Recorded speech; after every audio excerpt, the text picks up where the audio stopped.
भारत सबसे युवा देश है, प्रतिभाशाली देश है और उसके साथ साथ सबसे प्राचीन संस्कृति का देश है, प्राचीन सभ्यता का देश है। और यहाँ एक एक व्यक्ति के चरित्र से समाज, राष्ट्र का चरित्र बनता है।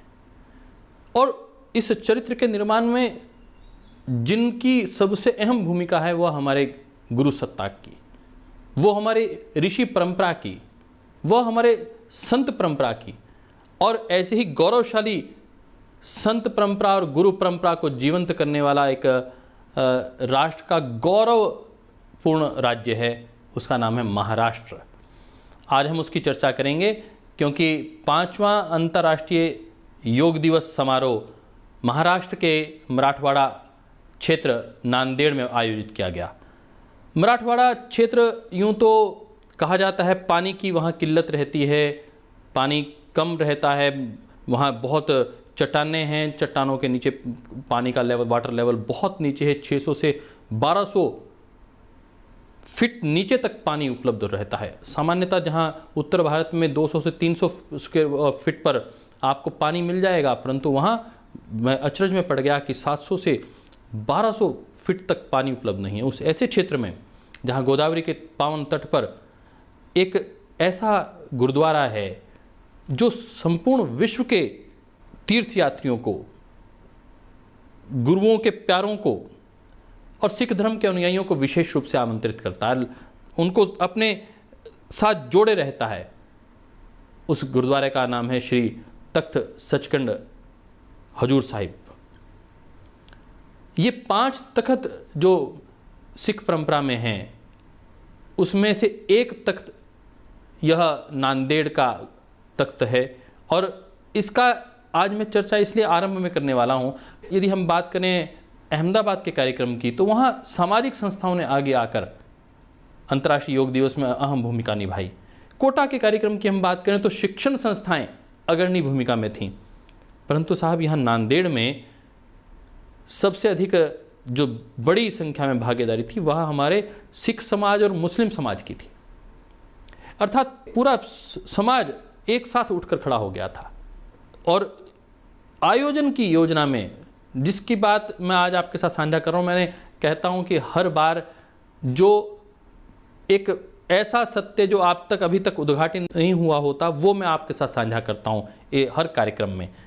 आज इस कार्यक्रम के पीछे का जो सत्य है वो ये था कि यह कार्यक्रम हरिद्वार आयोजित होना था, उसकी प्रेस वार्ता भी हो चुकी थी, परंतु केंद्रीय स्तर से एक निवेदन श्रद्धेय स्वामी जी महाराज के पास आया कि आप कार्यक्रम यदि महाराष्ट्र करें तो महाराष्ट्र के माननीय मुख्यमंत्री श्री देवेंद्र फडणवीस जी का महाराज जी के साथ वार्ता हुई 11 जून को। और श्रद्धेय स्वामी जी महाराज ने निर्देशित किया संगठन को 12 तारीख को, 12 जून 2019 को यहाँ से मुझे भेजा गया मुंबई। वहाँ भाई सुरेश यादव जी मिले और वहाँ उनको साथ लेकर, बहन जिया जी को साथ लेकर, कश्मीरा बहन को साथ लेकर हम लोग आदरणीय श्री देवेंद्र फडणवीस जी से मिले। उनसे सारी योजना चर्चा हुई। उन्होंने कहा कि कार्यक्रम 2 स्थान है जहाँ आप कर सकते हैं, एक औरंगाबाद आपको देखना है या फिर नांदेड़। तो हमने कहा कि शाम को सोचकर बताएंगे। श्रद्धेय स्वामी जी महाराज से चर्चा की, महाराज जी ने निर्देशित किया कि नांदेड़ कार्यक्रम किया जाए तो अच्छा रहेगा। तो नांदेड़ कार्यक्रम की योजना तय हुई और नांदेड़ का ऐसा सुखद अनुभव हुआ क्योंकि वहाँ बिल्कुल अभी नए नए जो तख्त सचखंड श्री हजूर साहिब का चेयरमैन का दायित्व हमारे मुंबई के महाराष्ट्र पूर्व के जो संरक्षक हैं श्री भूपेंद्र सिंह मनहास जी, उन्होंने उसका दायित्व संभाला था। और जब हमने उनसे चर्चा की, उनका भी पूरा आशीर्वाद मिला, सायंकाल उनका आशीर्वाद लिया और उसके बाद हमारी यात्रा आरंभ हुई नांदेड़ के लिए। नांदेड़ के लिए एक ही फ़्लाइट जाती है, मुंबई से सायंकाल जाती है। जब हम वहाँ पहुँचे तो 12 तारीख रात्रि को वहाँ पहुँचना हुआ और मात्र 9 दिन में 7-8 दिन कार्यकर्ताओं को कार्य करने को मिले। रास्ते में चर्चा हुई, कार्यकर्ताओं से बातचीत करते रहे और नांदेड़ जब पहुँचे तो बहुत थोड़े कार्यकर्ता, क्योंकि समय ही नहीं मिला था, मात्र 2-3 घंटे 4 घंटे का समय मिला, तो सब इतनी गर्मी थी, बहुत गर्मी में तो कार्यकर्ता इकट्ठे हुए। 50 कार्यकर्ता बड़े मुश्किल से इकट्ठे हुए। तो लोगों में था कि इतना कम समय है और कैसे कार्य हो पाएगा। तो हमने वहाँ जब चर्चा कर रहे थे तो वहाँ एक साथी आदमी श्री वधवा जी जो उस तख्त साहब के प्रबंधक हैं, वो आए और उन्होंने जब चर्चा रखी कि हाँ माधव दास जी नाम से एक शख्स रहा करते थे, जब 10वीं पातशाही श्री गुरु गोविंद सिंह जी महाराज का उनको आशीष मिला, उन्होंने उन्हें प्रेरित किया, तो वह जो तपस्वी साधक था वो सिपाही बन गए और उनका नाम श्री बंदा बैरागी के नाम से वो पूरे विश्व में प्रख्यात हुए। उन्होंने मुगल साम्राज्य की जड़ें हिला कर रख दी, चूल्हे हिला कर रख दी, विदेशी आक्रांताओं को नाको चने चबवा दिए।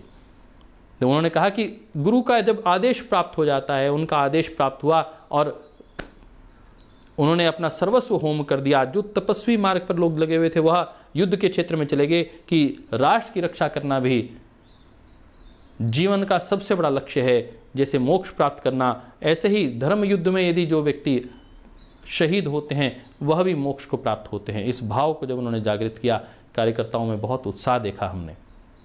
आदरणीय भाई अमरीक सिंह जी, वहाँ के सब कार्यकर्ताओं से मिलने का अवसर मिला।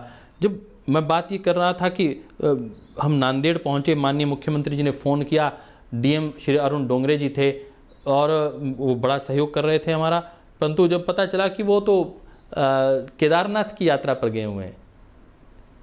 अब केदारनाथ की यात्रा से उनको 4 दिन बाद आना था और हमारे पास समय बहुत कम था।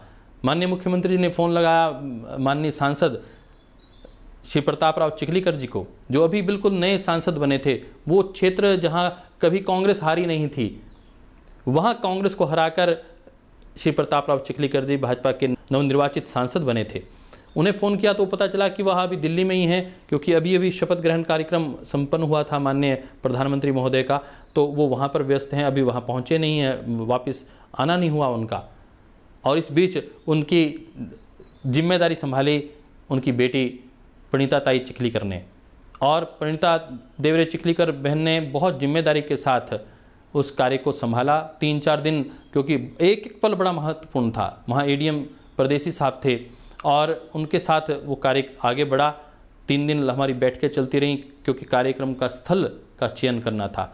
जैसे मैंने कहा कि कोटा में हमें समय मिला, लगभग 1 महीने का समय था। हमने दान एकत्रित भी खूब किया, सब लोगों ने खूब सहयोग भी किया, परंतु इस कार्यक्रम की जो सेंटर पॉइंट था वो था मितव्ययता। मैनेजमेंट का एक गुण है कि आप रिसोर्सेज को समय पर और उसको लक्ष्य आधारित बनाएं, लक्ष्य के प्रति उनको केंद्रित करके रखें और मिनिमम उनका एक्सपोजर होने दें और मैक्सिमम उससे रिजल्ट प्राप्त करें। तो हमने यहाँ पर मितव्ययता के ऊपर विशेष देखा बल। श्रद्धेय स्वामी जी महाराज का निर्देश हुआ कि अपने को इन्हीं संसाधनों में काम करके दिखाना है। हमारे पास कोई संसाधन नहीं थे, दान संग्रह करने का समय नहीं था। बहुत धीरे धीरे हमने कुछ 1000, 5000, 10,000 प्रतिदिन के हिसाब से दान इकट्ठा करना शुरू किया। भाई गोवर्धन अग्रवाल जी ने बड़ी राशि में 1.25 लाख रुपए, आदरणीय डॉक्टर शिंदे जी ने दिया, आदरणीय प्रताप राव जी ने लगभग, फिर उसमें एक बड़ा योगदान लगभग 25 से 30 लाख रुपए का उनका योगदान रहा। तो मैंने कहा कि एक बड़ी श्रृंखला, परंतु इतनी बड़ी व्यवस्थाएं पूरे प्रांत भर से। महाराष्ट्र, आपको जानकारी दें, संगठन के दृष्टिकोण से महाराष्ट्र पूर्व, महाराष्ट्र पश्चिम और मुंबई प्रांत इस प्रकार कार्य करता है। और मुंबई के हमारे जो कार्यकर्ता हैं भाई सुरेश यादव जी और बहन कश्मीरा जी के नेतृत्व में अग्रणी भूमिका में काम कर रहे थे। और पूर्वी क्षेत्र में पूज्य स्वामी आनंद देव जी और उनकी पूरी टीम इस कार्य में लगी थी। बहन शोभा भाग्या जी और संजीवनी मायने जी, शोभा बहन को बीच में उनके परिवार में शादी थी इसलिए उनको जाना हुआ, और बड़ा कार्य उस वक्त बहन संजीवनी जी ने देखा।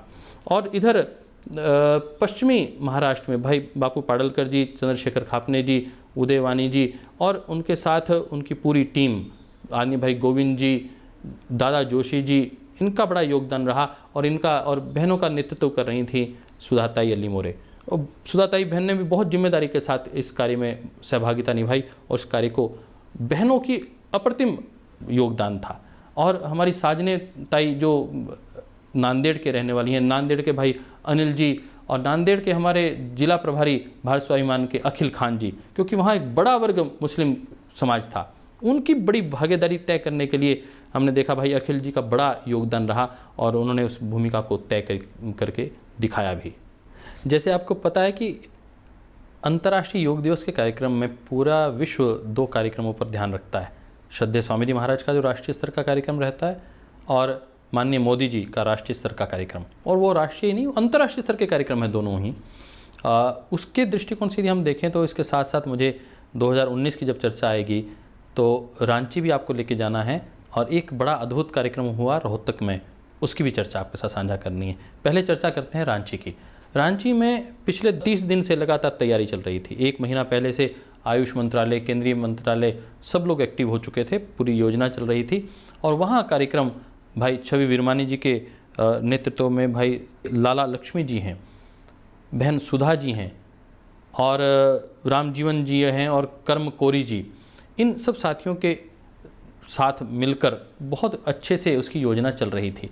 उसमें बीच बीच में आदरणीय भाई राकेश जी, पूजा साध्वी दीदी देवप्रिया जी, वह जाकर उनका निर्देशन उन्होंने किया और उनको कार्य में समायोजित कर दिया। वहाँ पर भी हमारे कार्यक्रम में उल्लेखनीय भूमिका रही। लगभग 11 से 12 हज़ार पतंजलि योगपीठ के कार्यकर्ताओं ने उस 50 हज़ार के झारखंड के कार्यक्रम में, जहाँ जो रांची में हुआ था, उसमें राष्ट्रीय स्तर के कार्यक्रम में पतंजलि योगपीठ के कार्यकर्ताओं ने बहुत जिम्मेदारी के साथ भूमिका निभाई। और उसमें विशेष भूमिका हमारे पूज्य स्वामी तीर्थदेव जी की भी रही, जो यहाँ कार्यालय में भी सेवा करते हैं, और उन्होंने रांची जाकर विशेष रूप से उस कार्य को संभाला। आदरणीय भाई अजीत जी, जो बिहार के हमारे वरिष्ठ राज्य प्रभारी हैं, उन्होंने कार्यकर्ताओं का मनोबल बनाए रखा और बहुत अनुशासित उनकी भागीदारी की। और इधर यदि हम बात करें हरियाणा की, तो हरियाणा में रोहतक में यह कार्यक्रम आयोजित हो रहा था।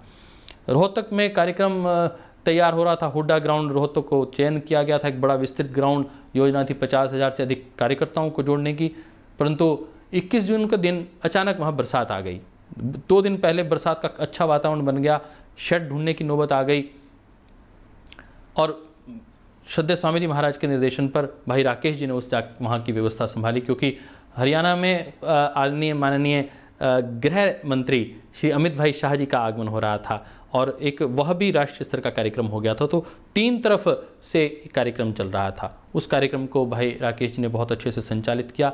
आदरणीय श्री अमित शाह जी ने परम पूज्य स्वामी जी महाराज की उल्लेखनीय योग के प्रति भूमिका को लेकर, और उनकी कर्मभूमि जन्मभूमि हरियाणा और गीता की जन्मभूमि हरियाणा को बहुत अच्छे से विश्लेषित किया, और योग को आगे बढ़ाने में हरियाणा सरकार की बहुत प्रशंसा की, श्री मनोहर लाल खट्टर जी की और स्वास्थ्य मंत्री श्री अनिल विज जी की बहुत प्रशंसा करते हुए उन्होंने उस दिन वहाँ हरियाणा योग परिषद के गठन की घोषणा भी की। उसके पीछे का एक और बड़ा राज है, उसकी चर्चा मैं आज आपके साथ नहीं करूँगा साझा। हम चलते हैं फिर वापस नांदेड़ में, परंतु नांदेड़ जाने से पहले एक बार हरियाणा के कुछ कार्यकर्ताओं की चर्चा कर लूं, जिन्होंने उस कार्यक्रम को समायोजित करने में अहम भूमिका निभाई। चाहे वो भाई ईश जी रहे हों, बहन सत्या जी रही हों, प्रदीप जी रहे हों, बहन माता दया जी रही हों, भाई जगबीर जी हमारे रोहतक के रहे हों, भाई दीपक जी रहे हों, इन सब कार्यकर्ताओं ने बहुत जिम्मेदारी के साथ कार्य किया।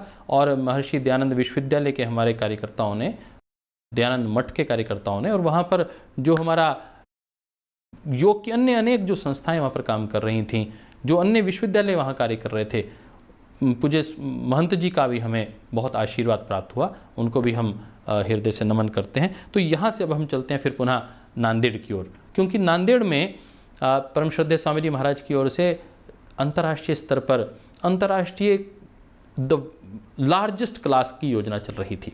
लगभग 2 लाख लोगों का वो भी कार्यक्रम आयोजित होना था, समय कम था। जो पहला ग्राउंड मुझे प्रशासन ने दिखाया, मुझे आज भी याद है, वो मात्र 10,000 लोगों का ग्राउंड था। यदि 10,000 लोगों का वो ग्राउंड था तो आप समझिए 3 लाख स्क्वायर फीट का ग्राउंड था। 10,000 भी नहीं, 6,000 लोग ही बैठ सकते थे उसमें, परंतु उस बिल्कुल सेंटर में था। फिर गुरुद्वारे के पास हमने जगह देखी तो पता चला कि उस के पास जो जगह है वह बहुत जगह थी, परंतु वहाँ ओपन जो स्पेस था वो बहुत कम था। वहाँ मात्र 15 से 20,000 लोग आ सकते थे। हमें जगह चाहिए थी बड़ी, तो महाले चौक जो नांदेड़ से 7 किलोमीटर दूर था, हमने उसका चयन किया। हमें पूरा उम्मीद थी कि श्रद्धेय स्वामी जी महाराज से महाराष्ट्र के कार्यकर्ता, महाराष्ट्र के लोग बहुत प्रेम करते हैं, क्योंकि ये संतों की भूमि है, संत ज्ञानेश्वर की भूमि, संत गजानंद की भूमि, गाडगे जी महाराज, और अभी अभी की बात है टुकड़ो जी महाराज की भूमि है ये।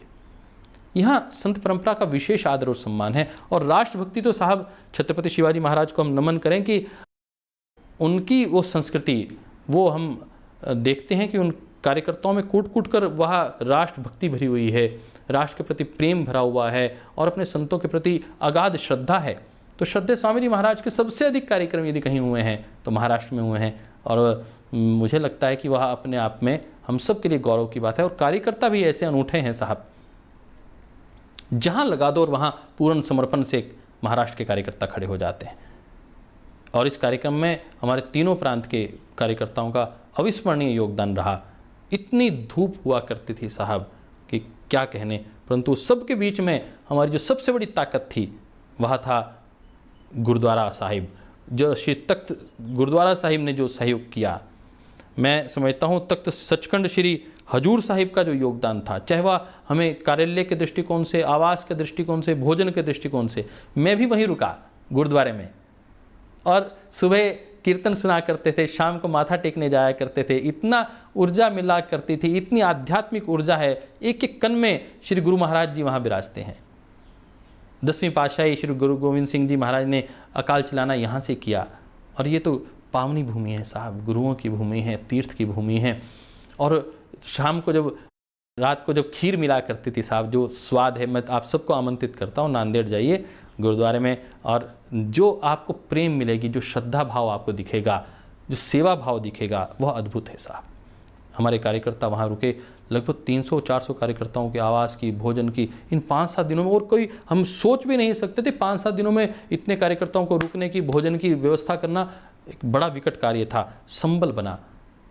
और उसके बाद जो दूसरी बड़ी ताकत थी इस कार्यक्रम की योजना में, वो थे हमारे सांसद महोदय श्री प्रताप राव चिखलीकर जी, जिन्होंने सारी व्यवस्था व्यक्तिगत रूप से प्रातः और सायंकाल प्रतिदिन हमारी बैठकें होती थीं। और पूरे उस कार्यक्रम में, जैसे पीडब्ल्यूडी के आदरणीय देशमुख जी को मैं भूल नहीं सकता, उस ग्राउंड को हमने चयन कर लिया, उस ग्राउंड का नाम योग भूमि ग्राउंड भी रख दिया। परंतु साहब वो 5 दिन में उस ग्राउंड को तैयार करना, इतना कहीं पथरीली, कहीं चट्टान बनी हुई है, कहीं खुदा हुआ है, उसको लेवल करने का काम आदरणीय देशमुख जी ने बहुत अच्छे से किया। मैं उनको, पीडब्ल्यूडी के उन साथी का विशेष आभार ज्ञापित करता हूँ। और कहाँ कहाँ से लोगों को लाना है, कैसे लाना है, उनकी बसों की योजना, मुझे याद है नया गांव लोहा तहसील के कार्यकर्ताओं की तो अद्भुत साहब उनकी भागीदारी रही। और यदि हम बात करें वहाँ के एसएसपी श्री भाई संजय यादव जी, आईपीएस ऑफिसर हो तो ऐसा हो, ऐसा समर्पित, श्रद्धेय स्वामी जी महाराज के प्रति अनन्य भक्ति। और जब उन्होंने कहा कि हमारी पूरी टीम आपका सहयोग करेगी, और उनका जो मुझे पूरा सहयोग मिला प्रशासन का, चाहे अरुण भाई का हो, परदेशी जी का हो, और वहाँ के तहसीलदार साहब जिनकी ड्यूटी लगी थी विशेष रूप से वहाँ की सामाजिक संस्थाओं को जोड़ने की, श्री किरण आम्बेकर जी, मुझे आज भी नाम याद है, शिक्षा अधिकारी दिग्रिस्कर जी, जिनके 40,000 विद्यार्थियों ने भागीदारी की। और वहाँ जो लोकल विद्यालय थे उनकी एक बड़ी भूमिका उस कार्यक्रम में रही, क्योंकि नांदेड़ भी यदि महाराष्ट्र की शिक्षा नगरी के रूप में ही विख्यात है, वो भी, वहाँ पर भी शिक्षा का बड़ा उपक्रम है, परंतु वहाँ बड़ी जो पहचान है वो नांदेड़ साहब गुरुद्वारे की है। तो उसके लिए श्री भूपेंद्र मनहास जी का भी हमें निरंतर योगदान मिला। वो 2 बार वो आए और उन्होंने आके संभाला, चाहे हमारे भाई राव यशपाल जी रहे हों, उन्होंने भी आकर बीच बीच में व्यवस्थाओं को देखा और उसमें पूरा सहयोग किया। अंतर्राष्ट्रीय योग दिवस की बात करें तो नांदेड़ का यह जो उत्सव था, ये भारतीय वैदिक संस्कृति का विजय उत्सव, जो संपूर्ण विश्व में मनाया जाता है अंतर्राष्ट्रीय योग दिवस के रूप में।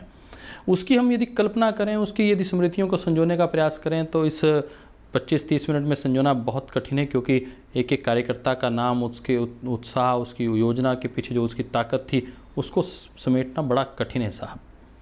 परंतु फिर भी मैं उसको समेटने का प्रयास करता हूँ आपके सबके सहयोग के साथ। ये एक golden book of world record बनाने का योजना तो बन गई। इसमें ये तय हुआ कि 40 से 50,000 विद्यार्थी इसमें भागीदारी करेंगे, ग्रामीण क्षेत्र के लोग आएंगे। इतनी बसें कहाँ से आएँ?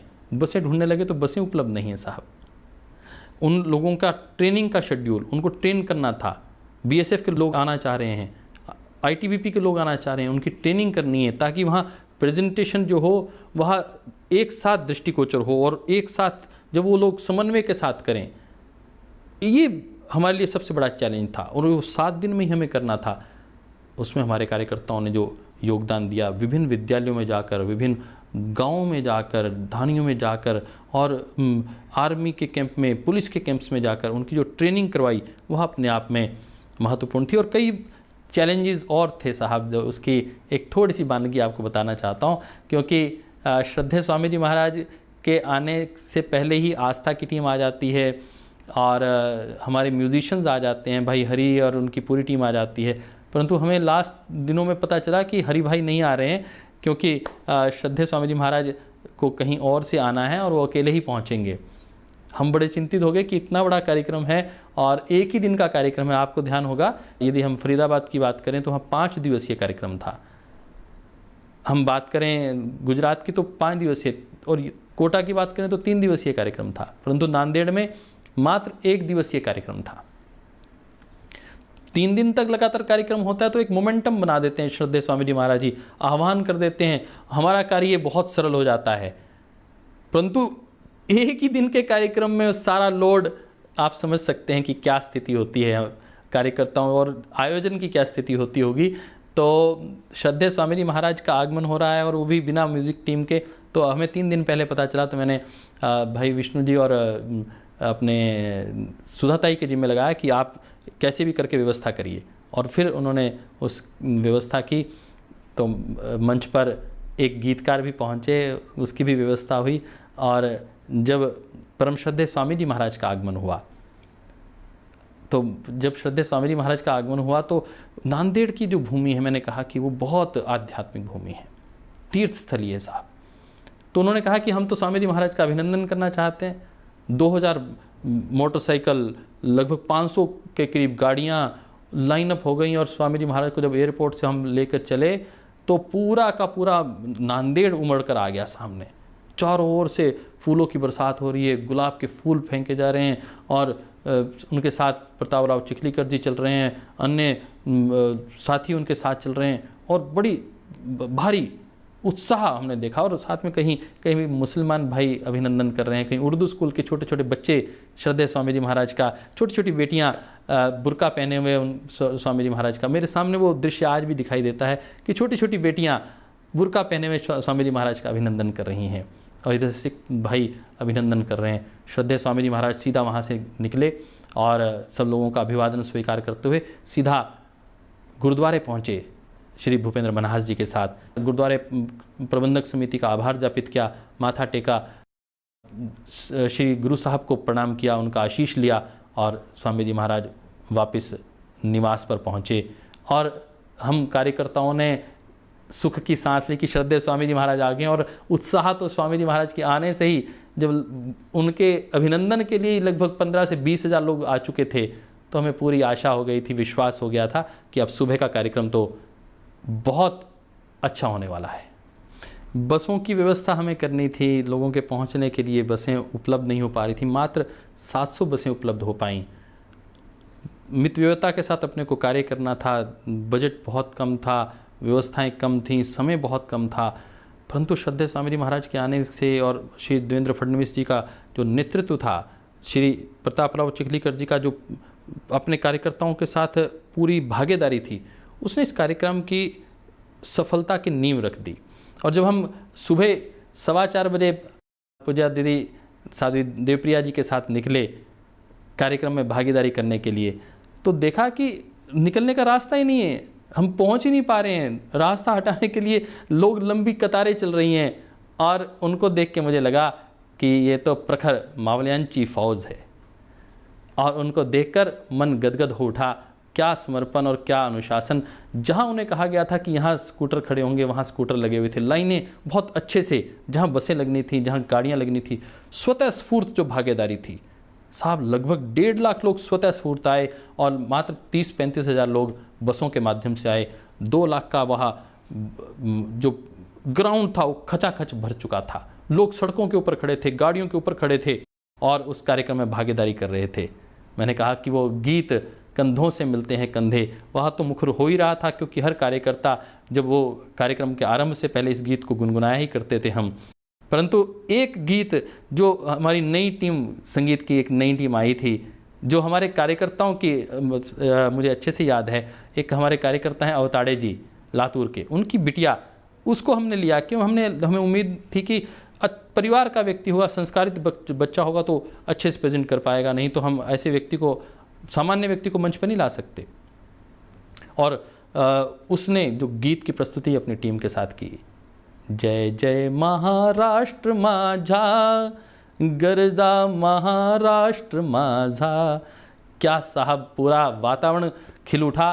और जब वो 1 लाख से अधिक लोग एक साथ जॉगिंग कर रहे थे और 40-50 हज़ार लोग पीछे खड़े हुए देख रहे थे, उनको करने का स्थान नहीं मिल रहा था।